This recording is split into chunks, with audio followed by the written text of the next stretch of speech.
Salut les marqués les smart et bienvenue dans... Non, pas Talking Catch, dans Catch Up Pro. Tout va bien. Ce festival de botch. Je suis un professionnel de la profession. Je suis accompagné aujourd'hui par Ringside.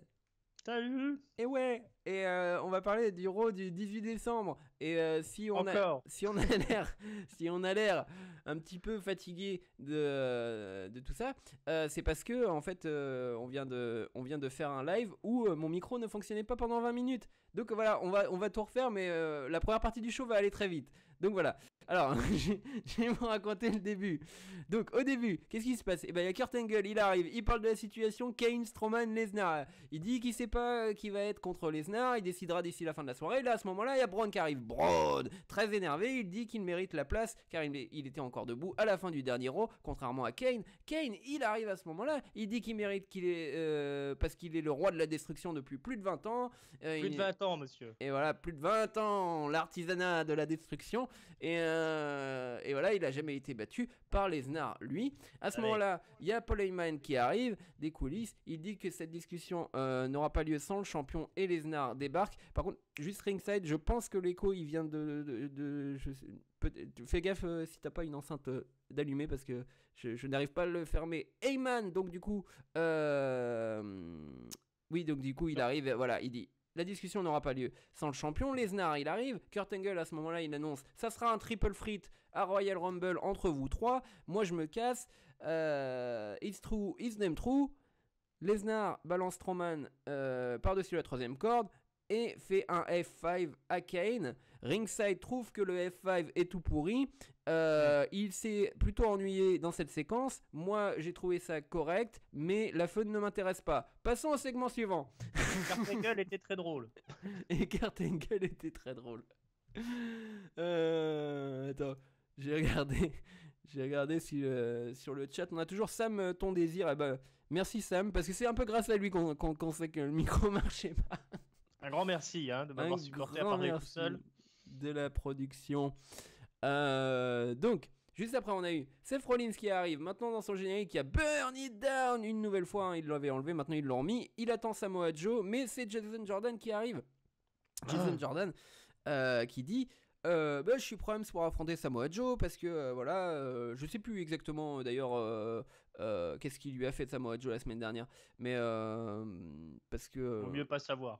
Non, tu ne sais plus. Bah, regardez le dernier podcast. Il lui a cassé la gueule, je pense. Parce que moi, comme je présentais pas, j'ai regardé le show un peu de travers. Il lui a pété la gueule dans les coulisses. Ah, voilà. Ah oui, il lui a eu foutu une sacrée mandale là dans backstage. Donc, ça se chamaille entre Rollins et Jason Jordan. Là, Joe, il arrive, il fait bah, dis donc, mesdames, si vous voulez danser avec moi, battez-vous l'une contre l'autre pour savoir qui mérite mon attention. Rollins répond hey bro, moi j'ai déjà un match de prévu contre toi, donc ramène ta fraise, on va laisser Jordan chercher l'approbation de son père autre part. Et Jordan, il est pas content, alors il balance Seth par terre. Seth, il est pas content parce qu'on vient de le balancer par terre, donc du coup il dit ok gamin, c'est parti pour ton match. Donc c'est Rollins contre Jordan, je vais pas vous raconter tout le match, moi je l'ai trouvé plutôt sympa, Ringside a trouvé ça chiant. Au final, qu'est-ce qu'on a on a Seth Rollins qui gagne avec le knee sur Jordan. Après Samoa Joe il essaie d'attaquer Seth Rollins. Enfin, c'est pas il essaie d'attaquer, il attaque Seth Rollins.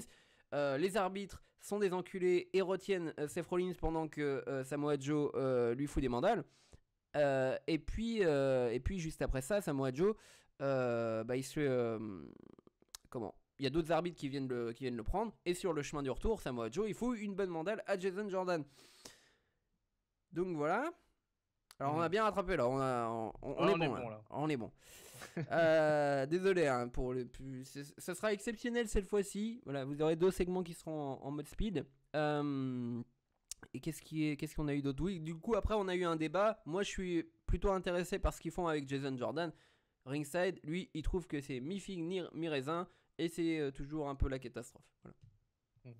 Il faut tourner heel Jason Jordan assez rapidement. Voilà.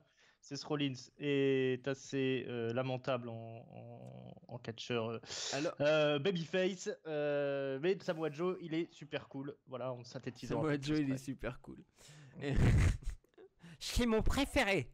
C'est mon préféré. Oui, et moi je disais que ils avaient quand même un petit peu mis en valeur Rollins parce que dans ce match, quand même, il a réussi à s'en tirer alors qu'il y avait deux mecs qui l'attaquaient en même temps et que ce sera peut-être indicatif, je pense, de une bonne place en solo par la suite, mais on va parler des événements justement qui suivent dans le show. Donc Rollins en coulisses demande du coup juste après cette séquence là en fait il y a la pub et Rollins en coulisses et bah il dit à Kurt Angle Samoa Joe je veux mon match contre lui ce soir, voilà je l'ai mérité, j'ai dû taper un match contre le gamin relou là. Ambrose qui est juste à côté dit aussi qu'il en veut à Joe parce que il leur a coûté les tags enfin le titre tag team contre Cesaro il y a quelques semaines je crois et Jason Jordan lui il arrive pour se plaindre aussi parce qu'il se plaint, c'est son personnage quoi. Kurt Angle leur propose un 3 contre 3 Rollins, Ambrose, Jordan contre Cesaro et Joe. Au début ils boudent un peu mais ils acceptent et Ambrose montre la tête de Jordan et dit Look at that face, I can't team with a face like that. Ça me fait très rire. Moi aussi. donc voilà, bon, c'est juste un petit passage backstage. On va passer très vite aussi sur la promo de Bray Wyatt, hein, qui du coup s'est moqué de Matt Hardy et de son rire et du public, et il dit que c'est des enfantillages et voilà, c'est la vraie guerre et c'est la guerre et un jour tu vas mourir et blabla. Voilà, c'est Bray Wyatt classique quoi. Finn Balor arrive pour un 2-on-1 handicap match contre Bo Dallas et Curtis Axel. Balor se fait massacrer la majorité du temps et ça se finit en disqualification parce que Kurt et Bo en ont marre que Finn soit j'allais dire indestructible parce que voilà il sort au compte de 2 en permanence. Et donc ils se font disqualifier en attaquant Balor au centre du ring. En même temps les deux quoi. Et là alors que les méchants s'occupaient de Balor malgré que la cloche avait sonné, je ne sais plus parler français, c'est la surprise. Hideo Itami arrive à la rescousse, Babyface. On est reparti donc pour Hideo Itami, enfin après la pub, Hideo Itami, Finn Balor contre Bo Dallas et Curtis Axel, bien entendu. La victoire des faces, enfin malgré la configuration qui favorise les faces au début du match, il y a Curtis Axel qui domine un peu sur Balor, il combine avec Dallas pour coincer Balor dans le coin du ring, et bien sûr le hot tag pour Hideo Itami, bicycle kick, des chops de partout, et ça se finit avec un GTS des familles qu'on peut appeler GTS maintenant que CM Punk n'est plus là. Le go to sleep. Le go to sleep. Donc voilà, et puis on nous dit attention, enfin une petite bande annonce juste après, attention, pour la première fois ever, Hideo Itami à 205 Live demain, mais en fait non, la première fois ever c'était il y a 2 secondes. Mais voilà. C'est début lundi et des débuts mardi. Voilà, c'était. Je pense qu'on le verra à SmackDown la semaine prochaine. Il débute, c'est un renouveau de chaque jour. Hideo Itami. C'était pas Jojo. Enfin, non, c'était pas terrible. Il paraît, alors moi j'ai entendu, après c'est un podcast que j'ai écouté, je suis pas très bon pour remarquer les botches, à part s'ils sont vraiment grossiers, mais il paraît qu'il a un peu botché. Mais ah bah son GTS c'était dégueulasse, hein. Il a bien eu du mal. Ah oui, il y a ça, et il a fait un tornado DDT dans le coin du ring là où ils ont réussi à rien faire là avec Curtis Axel. Il y a eu une espèce de botch dans le match. Il y a eu une espèce de combinaison que j'ai trouvé assez ridicule où je crois que c'est Itami qui tient Bo Dallas ou Curtis Axel comme ça, il tient le bras et t'as Balor qui saute et qui fait clac sur le bras, genre un espèce de coup comme ça sur un bras tendu à l'ancienne. Et c'était nul. Je me dis mais qu'est-ce que c'est c'est censé faire quoi ça? Ouais, il n'y a rien qui va dans ce truc là, hein. Donc c'est dommage parce que j'avais un éclair j'ai eu 3 secondes d'excitation. 2 secondes et demie. Ouais. Genre, j'ai entendu la musique d'Itami, j'ai fait ah cool. Pourquoi pas. Sauf qu'il arrive out of shape. Il a un physique dégueulasse. Il est tout petit. Il est vraiment tout petit. Il est tout petit. Il arrive pas à porter Curtis Axel, quoi. Ça va être quand même chaud pour lui. Hein. Ils ont bien fait de le mettre à 205 Live. Et le pauvre Finn Balor, il a même plus droit à des intrigues maintenant. Alors, il est en match handicap, on sait pas pourquoi. mais... Il a pas le droit à un segment backstage. Il a droit à rien du tout. Bon, au final, c'était pour faire venir Hideo Itami, mais tu sais, à ça va être 205 difficile. Live, hein. je veux pas être méchant, mais à 205 Live, The Man that Charisma forgot, c'est Cedric Alexander. À Raw, c'est un peu Finn Balor. Parce qu'ils font plus rien avec. Ouais. Finn Balor, quand il arrive, la foule est en feu. Quand il fait son entrée, les gens ils attendent que ça de je crois qu'on a de popper pour lui. C'est pas du tout le cas de Cedric Alexander. Oui, non, mais ce que je veux dire, c'est que le peu de feud où il a dû parler, moi, qu'il soit léger au micro, c'est une chose, mais ça fait pas tout. Non, mais ça fait pas tout. Il a un truc qui passe au-dessus. Finn Balor. Après non, aussi, là, ils sont son autre problème, je pense que son autre problème aussi, c'est clairement sa carrure en fait. Alors, à NXT, ça va parce que il y a plus de mecs un peu de son gabarit ou qui n'ont pas forcément. Enfin, en tout cas, dans le roster principal, on voit que en ce moment, c'est le règne des Mastoc, etc. Et du coup, moi, Balor, là en ce moment, je pense qu'il a pas de chance en solo et il aurait plus de chance en tag team. Je pense pas. Moi, ils l'ont balancé direct champion universel. Il serait pas blessé, il aurait été crédible. Oui, mais ça, c'était avant la période, c'était avant la grande période de Strowman et tout ça, quoi. Bah peut-être, mais il y a quand même de la place dans le show pour qu'il fasse des étincelles. Hein. Ils auraient pu très bien le mettre contre Brock Lesnar, ça aurait pas posé de problème. Hein. Non, franchement. Alors ça, toi, t'es partisan du Balor. T'es partisan du Balor Lesnar. Moi, je suis pas du tout partisan de ça. Ouais, je n'imagine pas un match de Balor Lesnar dans lequel j'arrive à rentrer. Parce que je peux pas. Au bout d'un moment, il faut quand même un minimum de cohérence dans ce qu'on voit dans le ring, quoi. Tu peux pas faire Balor contre Lesnar, c'est juste. Du moment que t'as pu faire AJ Styles Lesnar, y a pas de raison. Hein. Oui, mais Styles, il a pas un physique si dégueulasse que ça. Il va venir en démon. Styles, il est quand même beaucoup plus baraque que Finn Balor. Non, tu t'arrêtes, toi. Il est tout petit, AJ Styles. Non, mais alors, il y a une différence. Je te parle de baraqué et je te parle pas de taille. Je te parle de genre corpulence. AJ Styles, c'est quand même un mec qui est beaucoup plus développé au niveau musculaire que Finn Balor. Ça se voit carrément. Mais ouais, non, je te suis pas. Hein. Il est quand même bien affûté, hein, Finn Balor. Non, mais oui, il est affûté, mais il est comme ça. Ouais, tu veux dire qu'il est plus sec et... Oui, voilà. Mais c'est juste une question de. Quand je te dis, c'est juste une question de corpulence. Je parle pas de. Est-ce que on a bien eu Dean Ambrose contre Brock Lesnar. Ouais, mais c'est Dean Ambrose, il est plus mais carré. Dean Ambrose, c'est une carpette. Que... Oui, mais Dean Ambrose, tout son jeu, c'est d'être une carpette, c'est d'être le mec intuable. Parce que il se relève tout le temps, quoi. Et puis il fait des trucs suicidaires, etc. Moi, excuse-moi, Finn Balor qui fait des kicks à Brock Lesnar en boucle, j'y crois pas, quoi. Non, mais après tu fais un match contre Lesnar, tu sors autre chose que ce que tu sors en weekly. Mais enfin bref. Fais petit coucou aux gens dans le chat. Là, il y a Sam, Richard, Maxence, tout ça.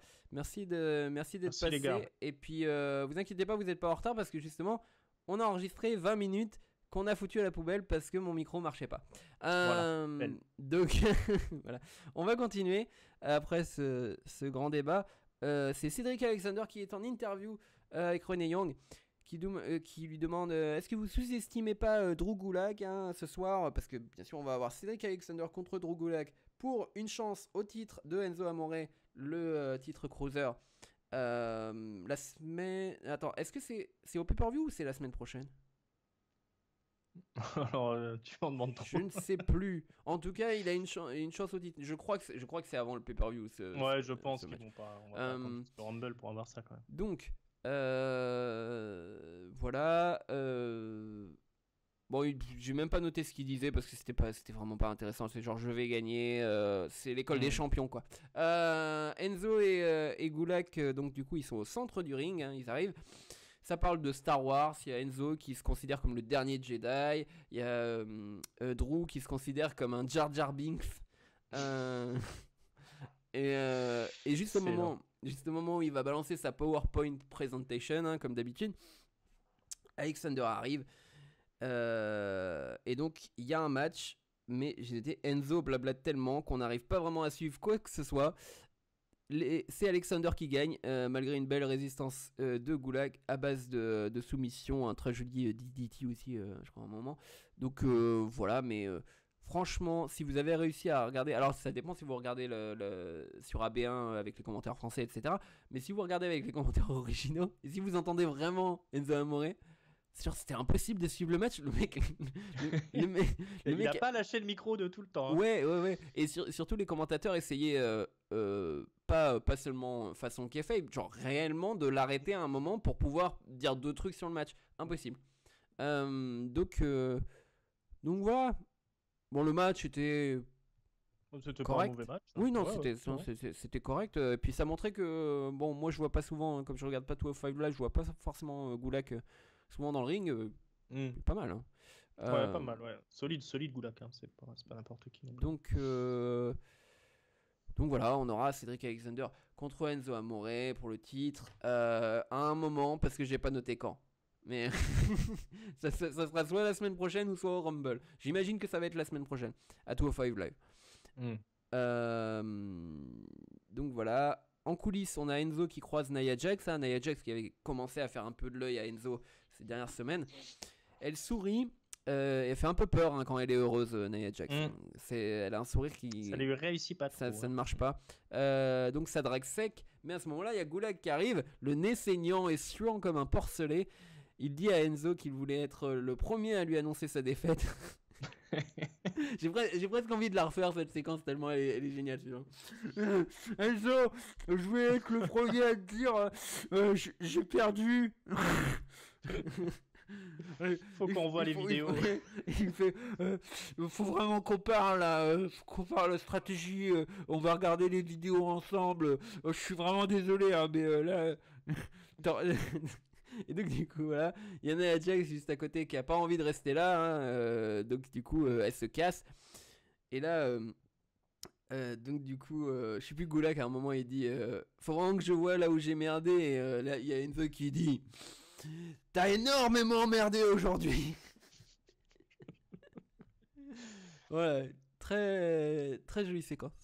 Ouais, excellent. Moi, j'étais vraiment pas bien tout le début du show. À partir de l'arrivée d'Enzo et de Gulak, c'était vraiment fun. Il n'y a pas à chier. Hein. Il a été exceptionnel, Enzo Amore, aux commentaires. Gulak, comme tu disais, hein, on l'a vu un peu dérouler son catch. Alors autant pour moi, Cedric Alexander, il peut passer à la compta, prendre son chèque et puis retourner à l'Evolve ou ailleurs. Comment tu le détestes, Cedric Alexander? C'est un truc de fou. C'est de la haine gratuite quoi. Oui. En fait, toi, tu fais à Cedric Alexander ce que je peux faire à Finn Balor de temps en temps, tu vois. C'est genre. Exactement.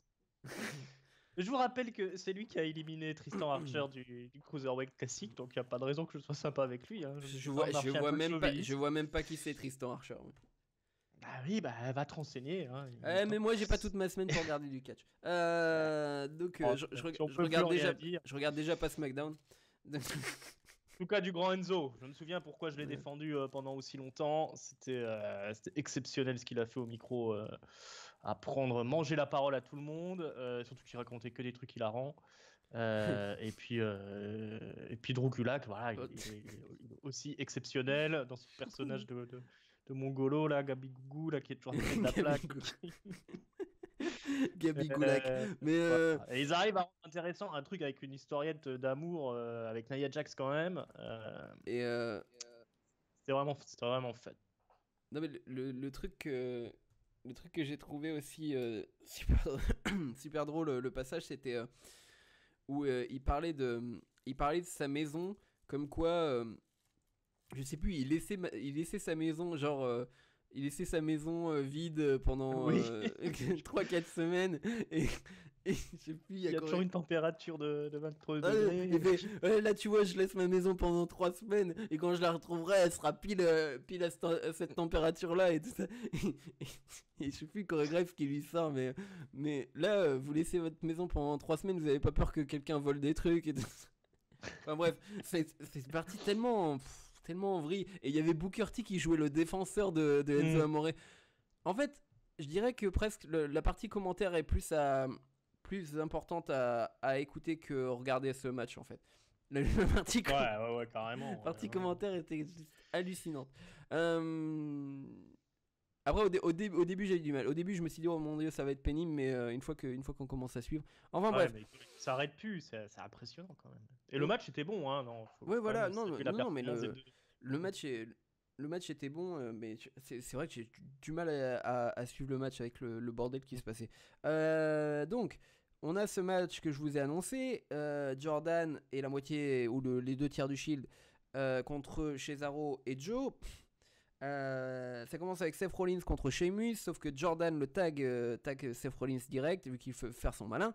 Et il se fait massacrer par le trio de Heels, un à un, dans le coin du ring. Pour la suite, je vais vous résumer quelques trucs. Alors que Rollins se fait massacrer dans le ring, Jordan intervient pour attaquer Joe et s'est fait sortir par-dessus la 3ème corde. Après un duel avec Sheamus, Rollins se fait démonter par Cesaro et il joue à qui va pousser l'autre dans le coin du ring.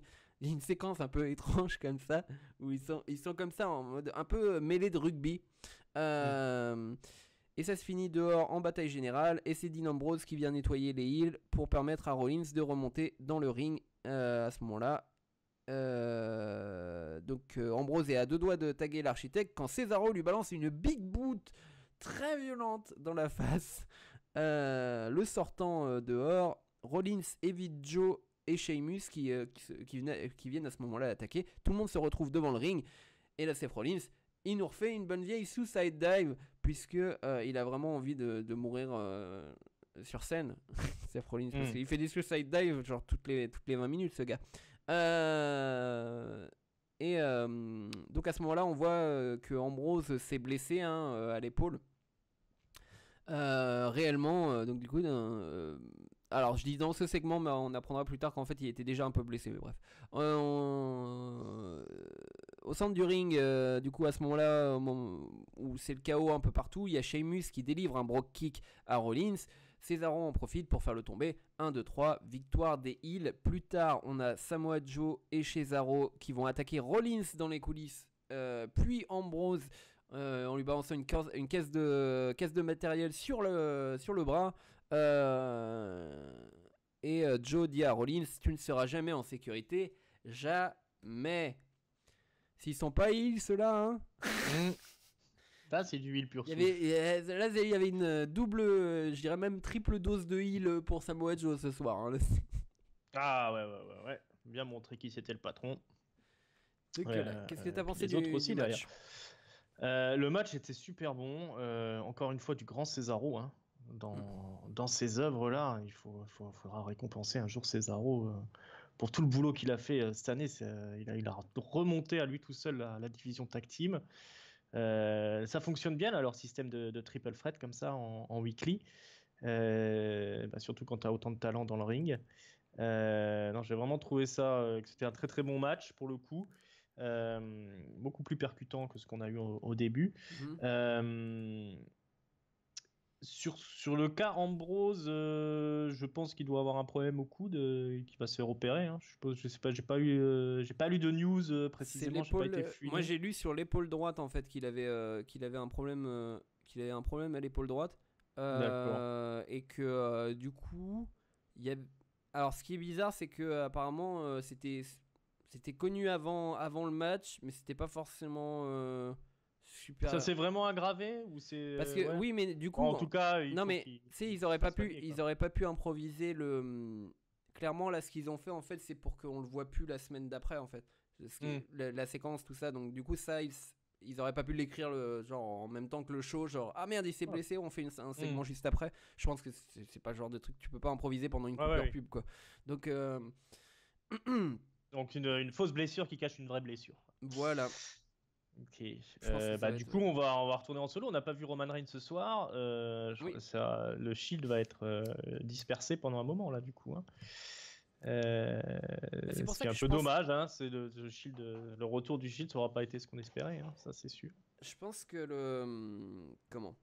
Je pense que c'est pour ça qu'en fait Rollins a plutôt eu le dessus ce soir par rapport à, enfin sauf à la fin, mais par rapport à Joe dans son match, en tout cas quand il était contre Jordan et Joe, il s'est pas fait démonter. Je pense que si on était toujours dans la perspective de tag team Rollins Ambrose, c'est Mmh. à partir du moment où tu es dans une tag team, c'est moins grave de perdre seul finalement en fait. Ouais. Donc, Ouais. donc voilà, je pense qu'ils vont. Alors je dis pas il va aller à la ceinture, mais je pense il va faire il va avoir une rivalité. Je pense qu'ils font plus confiance à Rollins pour avoir une rivalité contre Joe que Jordan. Mais bon. Ouais. Et il y avait pas un. Là, je suis en train de réfléchir. Il y avait pas un match qui était booké le Shield contre Joe et Sheamus et Cesaro pour Royal Rumble? J'ai inventé ça? Je ne crois pas. Ok. Je ne crois Bon, pas. c'était pour cette semaine et puis ils ont changé l'affiche alors. Parce que est-ce qu'il y a vraiment quelque chose qui était déjà booké pour le Rumble? Je veux dire, à part le match du Rumble, pour l'instant, je pense que c'est le premier soir où ils ont commencé à booker des choses pour le Rumble. Peut-être Donc, dans ma tête. en coulisses, on voit arriver Stephanie McMahon, on en parlera plus tard, mais si vous voyez le titre de notre podcast, vous le savez déjà. C'est l'heure de Woken Matt, Broken Matt Hardy, tout ce que vous voulez. Delightful. Il joue aux échecs dans une espèce de paradis blanc, comme dirait Michel Berger. Il parle d'événements historiques avec un prénommé Napoléon. Alors, on voit pas contre qui il est en train de jouer. En fait, on se rend compte que ce Napoléon est un poisson rouge. Et dans le jeu d'échecs, il a son armée de Woken Warriors. Et il se bat seulement contre un roi et une reine, Bray Wyatt et Sister Abigail. Donc voilà, après c'est du blabla, mes Woken Warriors vont illuminer l'ombre de Bray Wyatt et des conneries du genre. Donc voilà, c'était le segment de Woken Matt qui était quand même beaucoup plus supportable, plutôt marrant par rapport à celui de Wyatt. Hein. Ah bah toujours, oui. Encore heureux. Encore heureux. Non, c'est Matt Hardy dans ses œuvres là pour le coup, mais lui il est toujours marrant. Ouais. Il y a toujours le public qui pop derrière, on l'entend. Maintenant j'ai peur que ça se limite à une battle de petits segments comme ça en vidéo. Et le truc qu'ils doivent arrêter, c'est je sais pas quel con a décidé d'avoir cette animation avec du verre brisé là. Ouais, mais alors ça c'est nul à chier, ça te sort du truc. C'est genre, regarde, j'ai mis un générique sur le segment. Non, ça sert à rien. Ouais, je suis pas sûr que les mecs qui font la réalisation à la WWE et la subtilité qu'avait Jeremy Borash là, qui s'occupait de la réalisation des segments à Impact Wrestling, là, à la TNA à l'époque, pour tout ce qui concernait Matt Hardy et compagnie. J'ai peur qu'ils n'aillent pas assez à fond sur ce gimmick Woken, alors que ça fonctionnerait, quoi qu'il puisse faire. Il ne faudrait pas que ça se limite simplement à ces jeux de vidéos, que Matt Hardy reste tout seul, parce que j'ai l'impression qu'ils veulent plus en faire un truc sur les réseaux sociaux, un hashtag, voilà, on fait tous partie de l'armée de Matt Hardy. Moi, ce que j'aimerais bien, c'est qu'ils mettent J'aimerais bien qu'ils mettent les moyens, mais peut-être qu'ils sont en train de le faire, c'est juste qu'ils ont besoin de temps, mais qu'ils mettent les moyens pour faire ce qu'ils faisaient avant aussi bien, c'est-à-dire des courts-métrages limite, où il se passe des trucs complètement invraisemblables, où je sais pas, t'as Bray Wyatt qui cherche Matt Hardy dans la forêt et puis il tombe sur je sais pas, la famille de Matt Hardy, ils sont en train de faire un rituel ou des conneries du genre, tu vois. Enfin, c'est le genre de truc qu'on a vu quand les Hardy décidaient de filmer chez eux avec des drones et compagnie. Donc, c'est l'heure d'une bonne nouvelle. Nous avons enfin une bonne nouvelle. Je l'entends à l'oreillette. On n'y croyait plus, mais ces papilles en sucre sont de retour. The Revival n'est pas mort. Il se brise une jambe dès qu'il court un peu trop vite, mais ils sont là.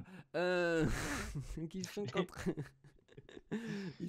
Heath Slater et Rhino. Le match rapidement, alors que Wilder se fait malmener par Beauty and the Man Beast. On voit en coulisses qu'il y a Dana Brooke qui a rejoint le Titus Worldwide qui est en tant qu'assistante. Comme dit Booker, elle sait compter les calories. Et le match, il y a Revival qui gagne avec la Shatter Machine. C'était bien, mais c'était pas assez long pour laisser s'exprimer le talent des Revival. Mais en coulisses, alors ça, j'ai trouvé ça assez étonnant comme segment. On a Kurt qui dit à Slater et Rhino qu'ils ont fait un bel effort dans ce match. Mais avec le show de Noël qui arrive, il faut qu'ils fassent mieux que ça s'ils veulent des opportunités. Et là, il y a Rhino qui dit à Slater, il faut que tu muscles ton jeu, j'ai un plan, on verra ça la semaine prochaine à mon avis. Slater qui dit c'est pas un truc qui demande des efforts. Ça risque pas d'être douloureux. J'ai besoin de ce job, j'ai des gosses. Ouais, non, bah ça c'était marrant ça. En plus, Kurt Angle est toujours marrant aussi quand il s'y met. Le Revival, on est content de les voir. Ça va être difficile pour eux. Dawson, il a déjà un genou pourri, un coude pourri là, il revient de blessure, ça va être chaud.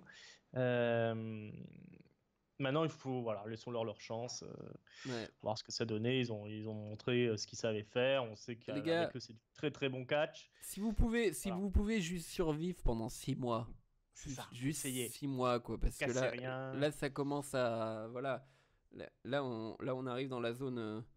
Le truc, c'est qu'est-ce qu'on a comme adversaire pour eux, on arrive dans la friend zone de la WWE. C'est-à-dire quand tu te fais blesser 2 fois dans la même année, tu te fais friend-zoner par la WWE. Donc du coup, c'est genre le mieux que tu peux faire, c'est genre la mid-card mais pas de ceinture. et donc, enfin tu me diras avec les tag teams, il n'y a pas vraiment de mid-card, mais ce que je veux dire c'est que du coup, c'est dommage. Et puis pendant qu'ils n'étaient pas là, du coup ils ont remplacé le manque par des tag teams de superstars qui sont pas en tag team et des trucs comme ça. Enfin bref. C'est ça. Je sais même pas qu'est-ce qu'ils ont comme adversaire potentiel le Revival. Là, en face, c'est une bonne question. Des tag team face, à part Ambrose et Rollins, j'ai un blanc. Voilà, ils ont affronté Rhino et Slater. Qu'on a sorti un peu du placard parce que Rhino et Slater ils sont là une semaine sur 3 ou 4. Les Hardy sont blessés. Ouais, et puis les Hardy ça va pas être tout de suite à moins qu'ils fassent une walk-in tag team, mais bref. Passons, ça va être chaud, quoi. Passons à l'homme qui est sur mon t-shirt, Elias Samson, qui arrive dans le ring et montre qu'il est un dieu de la guitare. Très joli petit solo. Il dit qui est fan de Tom Brady. Tom Brady, donc du coup, fameux footballeur américain qui a versé dans quelques polémiques. Ensuite, il raconte que Tom est venu le voir en concert et qu'il écoute tous ses albums pendant qu'il prépare ses matchs en dégonflant des ballons, en manipulant les règles. Bref, il soulève donc du coup un peu toutes les controverses qui ont été autour de... Le truc de dégonflage de ballon, c'était pas au Super Bowl, je sais plus, enfin c'était pendant le Super Bowl il me semble. Mais toutes nos idoles, ils veulent nous briser toutes nos idoles. Pendant les qualifs pour le Super Bowl. Bref, il se fait interrompre par l'arrivée de Sasha Banks, sans aucune explication. Sasha Banks arrive et puis elle se met à côté de lui dans le ring et puis elle dit rien. Et on sait pas vraiment pourquoi. Puis c'est Mickie James qui arrive. Puis c'est Bayley. Alors qu'elles ont un match derrière, normalement. Oui, enfin, je dis on sait pas vraiment pourquoi. Disons qu'on sait pas vraiment, dans le contexte de genre il y a Elias dans le ring, on sait pas pourquoi Sasha Banks arrive à ce moment-là, mais bref. Donc ouais, il y a Mickie James qui arrive, là à ce moment-là Elias sort une phrase plutôt sympa, il dit je sais plus, toutes les filles veulent marcher avec Elias. Et puis là c'est Bayley qui arrive et puis bon, c'est Bayley, donc du coup là Elias il dit ah non non merci. Il sort du ring, Bayley tente de le hugger, il fait non, et il s'en va. Après la pub, c'est Absolution qui arrive pour le match. Sacha se fait vite piéger par les heels. À l'extérieur, Sonya Deville massacre Bayley. Mandy Rose s'occupe de Mickie James. Paige est distraite à donner des ordres à ses copines à l'extérieur pour massacrer le reste de l'équipe. Et à ce moment-là, Banks tente un saut de la top rope mais se fait vite attrapé par les deux rookies qui lui foutent des mandales au centre du ring. Voilà, tout un merdier qui nous mène une nouvelle fois à une disqualification. Pour sauver la cavalerie, alors que je crois que c'était Banks qui se faisait encore massacrer, c'est Nia Jax qui est donc devenue babyface cette nuit et réussit du coup à maîtriser le trio d'Absolution, puis place un Samoan Drop de Mandy Rose et Sonya Deville en sandwich. Paige arrive pour faire tomber la géante et à ce moment-là donc du coup tout Absolution se réunit pour taper sur Nia Jax. Et là tout le locker room féminin arrive pour une raison inexpliquée je trouve, mais bon Il est déjà arrivé la semaine dernière je crois, ou il y a 2 semaines. D'accord. J'ai noté, ils arrivent à la rescousse pour sauver Nia qu'ils adorent tous d'amour. Donc Stephanie McMahon arrive et bien sûr à ce moment-là tout le monde s'arrête de se battre parce que maman est arrivée. Elle fanfaronne sur la Women's Revolution et on a été les premiers à faire ça,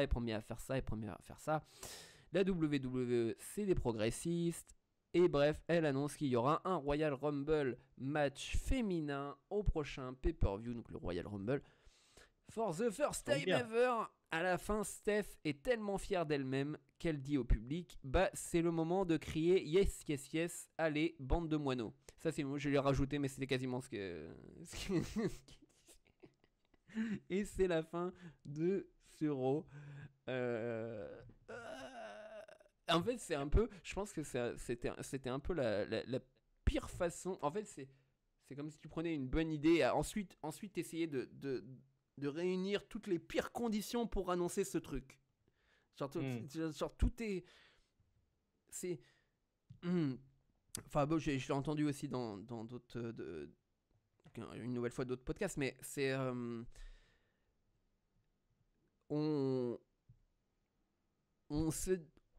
La WWE fait mine de mettre en valeur les filles tout en les comment on dit, tout en les prenant de haut.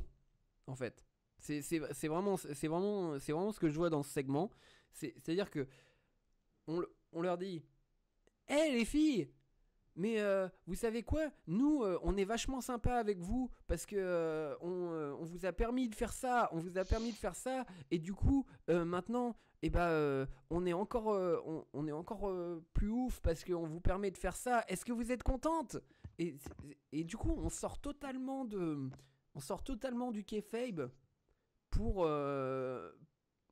la morale de ce segment, c'est applaudissez la WWE. C'est pas applaudissez les filles, c'est pas rentrer dans une histoire où le Rumble pourrait être justifié par les rivalités qu'il y a, etc.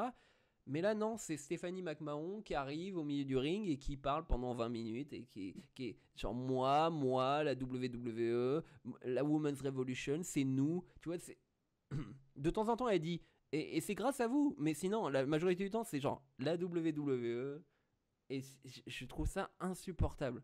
J'ai trouvé ce segment genre la meilleure façon de montrer que les filles ne sont pas pas vraiment indépendantes à la WWE, que c'est tout le temps on vous autorise à faire ça. C'est pas genre c'est jamais naturel en fait. Ce qu'on leur offre, la majorité du temps, j'ai l'impression que c'est pas naturel. Il y a quelques trucs qui ont été naturels, genre le Hell in a Cell, c'était logique, je trouve.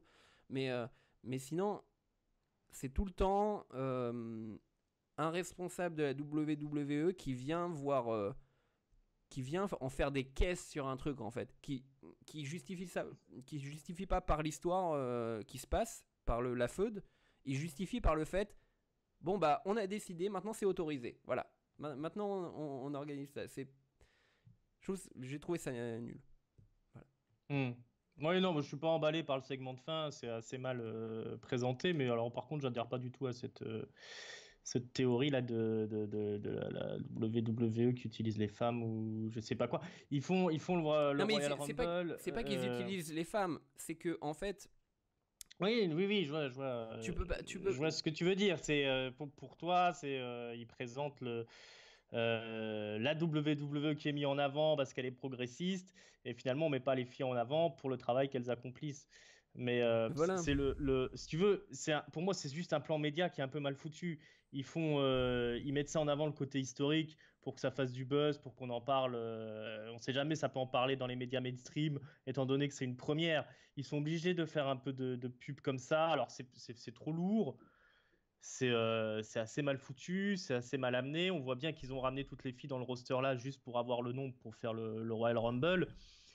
Mais après, ils feraient le premier Royal Rumble féminin sans faire du tapage autour. Pour moi, ce serait pas très intelligent non plus. Mais c'est pas Maintenant, sans faire je suis d'accord que c'est mal fait, mais alors, après dire que c'est la WWE qui essaye de se mettre en avant.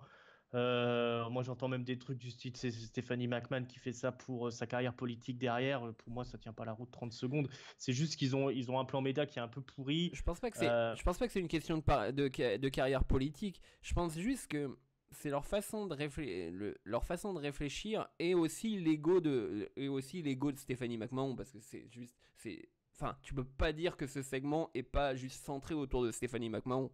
C'est juste Ouais, elle, mais c'est parce elle que passe sur- c'est le plan média qui est comme ça, c'est sûr que ça. Mais après, derrière, faut voir l'avancée que ça fait au niveau du catch féminin, hein. Si chaque année, maintenant, tu as un Royal Rumble féminin, faudra voir sur le long terme si c'est pérennisé.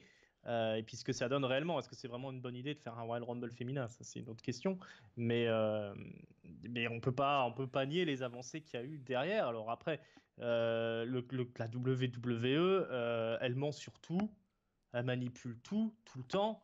C'est pas non plus, c'est pas non plus nouveau. Elle applique la même chose qu'elle applique à tout ce qu'elle fait, hein. C'est un peu la base de la WWE, hein. Oui, non, mais je parle pas de dire la vérité ou quoi que ce soit. Mais en fait, la comparaison que j'ai trouvé plutôt juste, il y a que j'ai vu du coup, je sais plus, si c'était je crois que c'était sur Steve Larson. Il parlait de la façon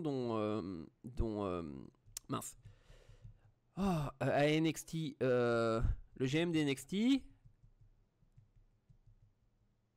Mm. Non, tu te souviens pas. Enfin bref, l'annonce de War Games, voilà. C'est l'annonce de War Games. C'était pas genre. Ah oui, mais alors, oui, d'accord. Pour justifier le fait de mettre le Royal Rumble, il y a l'intrigue. Alors, moi, sur Wargame, je peux comprendre, mais sur le Royal Rumble, je vois pas comment tu peux justifier un Royal Rumble par Et une bah, intrigue. non, mais De toute façon, même le Royal Rumble tu peux, masculin, t'as pas de justification tu par peux, les intrigues. tu peux justifier, un Il est là tous Rumble. les ans, le Royal Rumble, c'est comme ça. Non, mais tu peux justifier un Rumble sur le fait que il y a enfin qu'il y a énormément de personnes qui sont dans une intrigue et qu'il y a besoin de la résoudre avec toutes ces personnes-là dans le Ça résout pas d'intrigue, dans le le match. Rumble. Non, mais Ça lance des intrigues, généralement. oui. Mais Non, moi, je suis pas d'accord avec ça, hein. Ce que je veux dire, que j'essaie pas de te convaincre, j'essaie de m'expliquer. Je pense qu'on t'a compris. Pas... Mais en tout cas, je trouve que c'est agaçant la façon dont la WWE fait ça. Je vais pas dire à chaque fois, mais très souvent où genre il y a un truc nouveau et au lieu d'essayer de le raconter de façon naturelle, c'est genre on va tout arrêter, le kayfabe c'est fini maintenant. Tout le monde se tait, maintenant c'est la patronne qui parle. Ouais, non, Nous là, sommes sur ça, très d'accord. fiers que Sur le blablabla. segment de ce soir, c'est tout à fait ça, hein. C'est-à-dire la bagarre, elle s'arrête quand elle arrive, il y a une annonce à faire, et à la fin, tout le monde se prend dans les bras. On a oublié qu'on était en train de se taper dessus il y a 5 secondes. Ça, c'est sûr. Là-dessus, c'est pourri, hein. Ça, c'est clair. Donc voilà. Et malgré ça, j'ai trouvé que. Alors, bon, toi, à mon avis, tu vas être beaucoup plus sévère, mais malgré ça, j'ai trouvé que ce Raw, surtout avec l'histoire de Joe, en fait, tout ce qui s'est passé avec Samoa Joe dans le show, plus le retour des Revival, plus. Qu'est-ce que j'allais dire? Plus les séquences avec Enzo Amore, etc. J'ai trouvé que c'était vraiment un Raw plutôt bon, quoi. Ah oui, justement, on passe au mot de la fin. Alors. Tu vas pouvoir me Mais dire oui, tout oui, ça. mais c'est justement, je suis en train de transitionner ringside. Ah, il veut son apéro ringside. Allez, il est l'heure, faut y aller. on a à peine dépassé de 15 minutes. Le mot de la fin, vas-y. Le mot de la fin. T'es trop lent. Le flop. Le flop, je vais le donner tout le début du show, là, au moins la première heure. Ou que ce soit Rollins et compagnie, c'est pas une bonne présentation de Babyface. Et puis l'arrivée de Hideo Itami, c'est juste pas bon. Le traitement de Finn Balor, c'est pas bon. Le top, je vais le donner à Enzo Amore qui a été, et puis Drew Gulak ensemble. Allez, les deux, ils ont été super fun ce soir. Et puis, je vais mettre une note de 2 NB. Ça a été plutôt croissant, l'intérêt pour le show. La première heure est achetée à mon avis, mais pour le reste, c'était bien cool. D'accord. Donc, mon top. Mon top, c'est juste. Bon, alors ça va être un peu facile, mais toute l'intrigue entre Rollins, Jordan, Joe, Cesaro, tout ça, moi j'ai trouvé ça vraiment bien. Moi, ça m'a intéressé pendant tout le show et j'ai trouvé que c'était. Ouais, non, c'était vraiment cool. Et puis il y avait des trucs qui étaient un peu surprenants, genre, enfin, le beatdown là en coulisses, je pensais pas qu'ils allaient aller encore plus là-dedans. Donc voilà, je suis intrigué de savoir ce qu'ils vont faire avec Rollins. Le flop, ça va pas étonnant, c'est Stéphanie. Juste, ce qui est hallucinant parce que Stéphanie, c'est genre les extrêmes, c'est-à-dire qu'il y a des semaines, elle revient et elle fait un discours, bon, toujours mais elle fait un discours où je la trouve assez percutante et tout ça. Et il y a des moments, elle est percutante, mais elle est percutante au détriment des superstars, je trouve. Voilà. Ouais, non, mais il faudrait s'en débarrasser quand même de Stéphanie. C'est pas possible. En effet. D'ailleurs, il y a le patron de Fightful dans un de leurs podcasts là, qui a proposé que quelqu'un la prenne en otage pendant 3 ans. La nourrice, mais la prenne en otage pendant 3 ans pour l'histoire qu'on la voit plus. Non, c'est toujours beaucoup mieux quand elle est pas là. Hein. Ça, je l'aime beaucoup, mais il faut plus qu'elle vienne, quoi. Voilà. Et ma note. Et là, il y a 205 Live, qu'elle devienne chef de 205 Live, là, qu'elle leur apprenne un peu à travailler. Moi, j'ai trouvé que c'était vraiment un Raw bien amusant. Et à la limite, ce segment avec Stéphanie m'avait déjà énervé, mais je crois que faire le podcast, ça m'a encore plus énervé sur ce segment. Donc je vais mettre 3 au lieu de 3,5. Bam. Voilà. La note tombe. On vous remercie beaucoup d'avoir regardé. N'oubliez pas, Catch Up, je suis fatigué. Catch Up, c'est sur YouTube, c'est sur iTunes, c'est sur PodCloud. Vous avez toutes les news sur twitter.com/catchupcdc, sinon c'est youtube.com/catchupcdc. N'oubliez pas de vous abonner. On fait non seulement des podcasts sur Raw, Catch Up Raw, ou le supplément SmackDown, donc du coup avec J-Scal et IRM le plus souvent. On a Talking Catch tous les mois où on parle de news entre généralement moi et Ringside. On parle des news importantes du mois. Depuis peu de temps, on a Ringside et l'Amiral Armbar qui nous font quelques émissions un petit peu tuto, des tutos maquillage, non, des tutos New Japan Pro Wrestling. Donc voilà, il y a le premier épisode qui est sorti. N'hésitez pas, si vous ne connaissez rien à la New Japan, vous allez en apprendre et pas et de façon très didactique, pas avec 50. On va pas vous sortir 50 noms japonais à la minute. Qu'est-ce qu'il y a d'autre? On va faire la carte du Wrestle Kingdom. Là, ça va arriver début de semaine prochaine, je pense, ou fin de cette semaine. Et voilà. Vous êtes les premiers à le savoir. Abonnez-vous, vous serez alertés. Oui, abonnez-vous et cliquez aussi sur la petite cloche à côté, comme ça vous avez une notification dès qu'il y a une vidéo. On fait aussi des vidéos de réaction de temps en temps. Et surtout, nous avons les Catch-Up Awards. Et oui, les awards les plus prestigieux de la profession, au-dessus du Hall of Fame.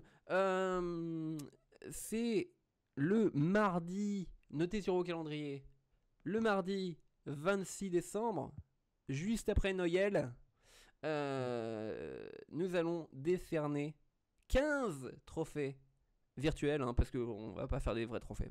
15 trophées des meilleurs superstars, des meilleurs pay-per-view, et aussi quelques trophées un peu plus bizarres, tellement bizarres que certains chroniqueurs ont du mal à faire leur choix sur les récompenses. Mais c'est normal, c'est moi qui l'ai fait. Donc voilà, ce sera à 19h le 26 décembre. Il y aura normalement la majorité de l'équipe, normalement toute l'équipe, plutôt.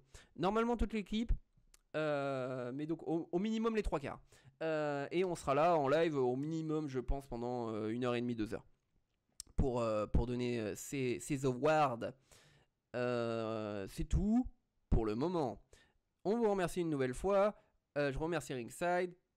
Et puis, C'est moi.